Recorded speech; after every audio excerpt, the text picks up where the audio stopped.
Good morning, honored guests, respected school leaders, dedicated teachers, proud parents, and brilliant students. Pwede na tayong umupo, dear graduates. Sa mga bata ngayon, kayo ang bida ngayon.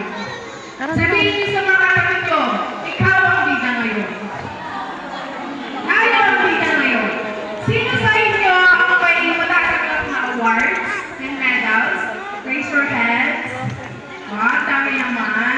Sino ang makakatanggap sa inyo ng mga awards nila sa mga magpapanila?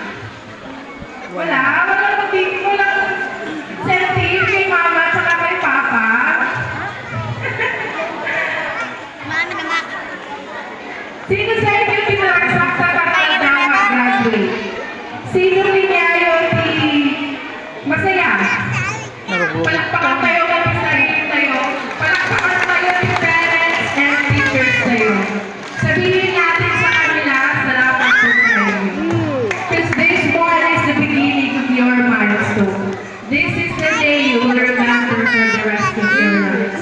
It is the day of ending, of looking back and moving forward. Alam niyo, nung nag-message sa akin si Mama Antonia, I was so hesitant that time. Sabi ko, Mama, painat ako mo ibagak, hanak sanay sa saot niya dumatao. But then, nagwala. It is because it's such a pleasure to be your guest of honor and speaker.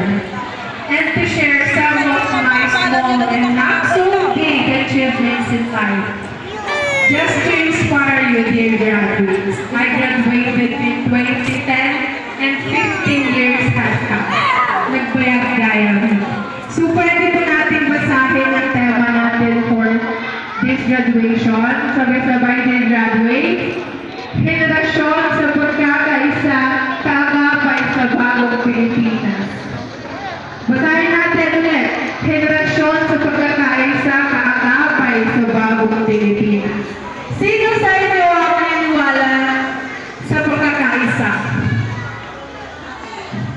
Yung mga teachers, naniniwala ba kayo na importante ang pagkakaisa? Bakit tayo tinawag na henerasyon ng pagkakaisa? Ito ay patungkol sa paghubog ng mga taong tulad ninyo, mga mag-aral, na matapang na nangangarap, nagtutulungan at naniniwalang posible ang matatag at nagkakaisang Pilipinas. It means understand award. Kaya nag-grade 1 ng tatabigan niya. Ito mo.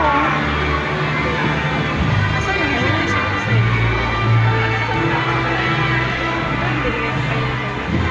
Yan na rin.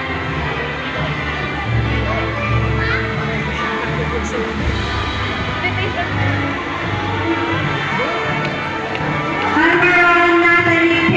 M. Batang Masigasig Award.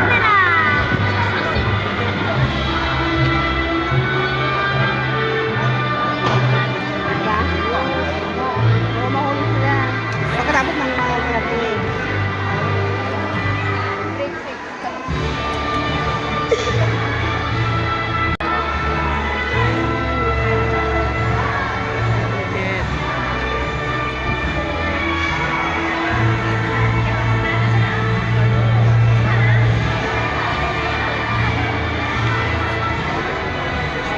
Cervantes Ivan Paul C. Collaborative by Special Award, Best in English, Best in Math,